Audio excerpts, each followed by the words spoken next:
Mėnesiuką uždelstai, bet noriu papasakoti apie savo 30 dienų bėgimo iššūkį.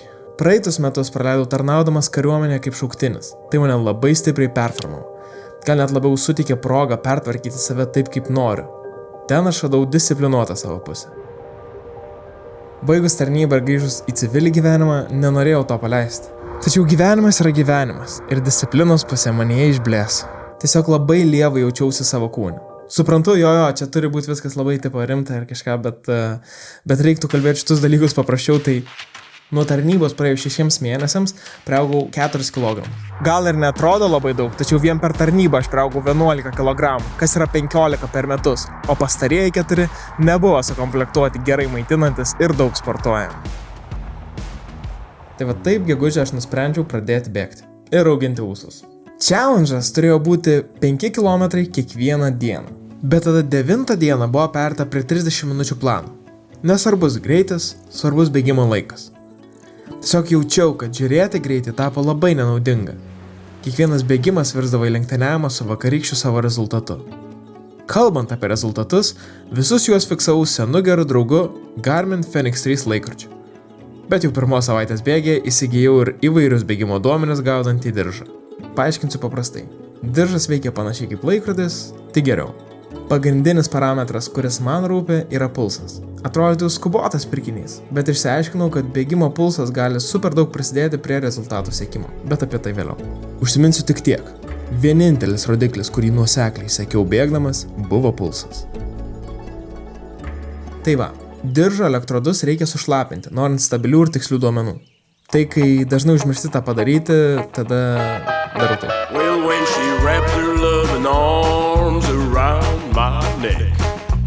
O Reddite žmonės dalinasi, kad jie diržą laižo savindamisi elektrolitus. Sakyčiau, nespjauk iš šulinį, iš kurio pačiam teks gerti, bet pabandyti nesinori. Taip kiekvieną dieną bėgant, bėgimas tapo įprasta rutina. Neturėjau jokio konkretaus laiko savo bėgimui dienoje, tai visuomet išplaukdavo kažkaip natūraliai. Ar dienos metu, kai nebūdavo daug darbų, ar naktį, kai tik atsilaisvindavau po jų. Bet pats bėgimas niekada nebuvo nuobodus. Niekada nežinodavau, kiek daug ar kur tiksliai bėgsiu. Tiesiog pradėdavau bėgimo, visą kitą išsiaiškindavau eigoje. Kai jausdavausi itin gerai, bėgdavau daugiau, kai nelabai, tai ir bėgdavau tas 30 minučių. Čia svarbu suprasti, kad specialios treniruočių programos aš neturėjau. Vienintelis dalykas, ką bandžiau stebėti bėgimo metu, tai kad širdies darbas išliktų antroje zonoje. Kadangi vienas iš pagrindinių iššūkio tikslų yra vėl grįžti į formą ir susigrąžinti pabėgusį protą, tai būtent čia ta antra širdies ritmo zona yra labai svarbi. Perskaičiau, o gal nemeluodamas pasakysiu, kad pažiūrėjau TikToką, kad būtent šitoje zonoje organizmas labiausiai degina riebalus, o kadangi grįžimui į protą man reikėjo numesti kuo daugiau kilogramų, tai reiškia, kad nežiūrėk į greitį, žiūrėk į širdį. Tiesa, šitą dalyką išsiaiškinau tik 2 savaitės metu. Jau 1 savaitės praleidau besigainėdamas savo rekordų. Prakalbus apie riebalų deginimą ir specialias programas, būtina paminėti ir mitybą. Iš tarnybos kariuomenės rado prastas įprotis – vartoti maistą ir kalorijas labai neatsakingai. Viską, ką suvalgydom, viską išsportuodom.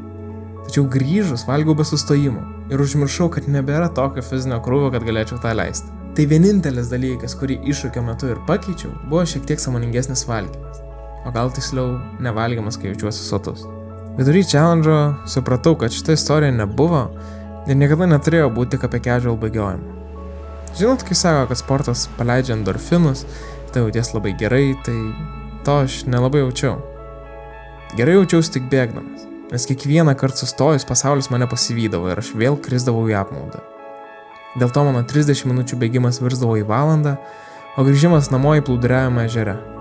Leiskit paaiškinsiu. Dažnai bėgdavau iki telkinio netoliese, kur išplaukdavau ir tiesiog plūduriuodavau vandenyje. Saulės spinduliuose virš vandens išniręs veidas, ausys panirusios į vandenį ir viskas, ką girdžiu, yra mano kvėpavimas. Ir aplink pasivyti bandančios mano mintys. Šioje, pavadinkim, psichologinėje vietoje turiu paminėti, kad ausinukus ėmiau 4 kartus per visas 30 dienų. nes visada pasiėmiau kolonėlę. Juokauju, visiškai juokauju. Čia turėjo būti bairis. Šis taipogi kariuomenėje išsiugdytas dalykas. Gebėti užimti save mintimis ar dar labiau susikoncentruoti į atliekamą darbą.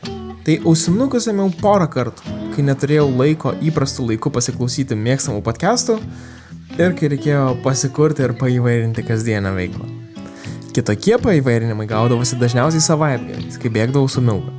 Mūsų greičiai labai skirtingi, tai taip ir niekada neturėjom patogaus bėgimo, kur jos pulsas neužkyla iki 160 arba mano nepakyla aukščiau 130.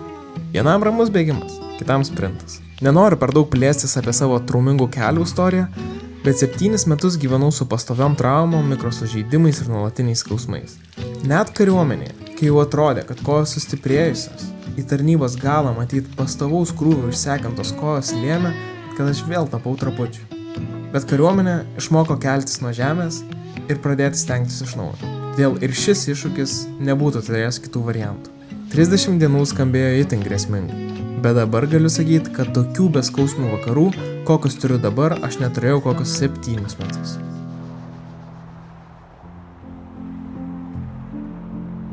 Ir nors prieš visą iššūkį aš maniau, kad sustiprėsiu tik fiziškai, pagerinsiu savo formą ir panašiai, dabar suprantu, kad žymiai stipresnis jaučiuosi ir psichologiškai. Taip ėjo diena po dienos, bėgimas po bėgimo, kol pagaliau atsidūrėme čia. Sveiki. Manau, kad norit sužinoti rezultatus, kaip pasikeitė mano kūnas. Tai va jie. Prieš tai svėriau 84 kg, po 30 dienų dabar svėriu 80 kg. Tai planas kaip ir įvykdytas, aš numečiau savo ekstra kilogramus, kuriuos priaugau po kariuomenės, bet iš tikrųjų tai pasikeitė ir esminis dalykas. Psichologiškai pradėjau geriau jausti savo kūną. Į iššūkio pabaigą buvau užmiršęs apie tas svarstyklės ir net nelabai rūpėjo, ką jos ten rodo. Nuo iššūkio pabaigos praėjo nemažai laiko ir tikriausiai įdomu, ar toliau bėgo. Tai jo, kai turiu laisvesnio laiko, išbėgu, nes bėgdamas jaučiuosi gyvas. Viso šio pasakojimo esmė yra inspiruoti ir vienokiu ar kitokiu būdu paskatinti jus padaryti save laimingesniais. Tikiuosi, kad man tai pavyko. Jeigu patiko šitas video, pasubscribinkit, palaikinkit, pakomentuokit būtinai. Komentarai įdomiau negu laikai, kurie nieko nesako. Parašykite, jeigu patinka toks formatas. Susimatysim vėliau. Iki.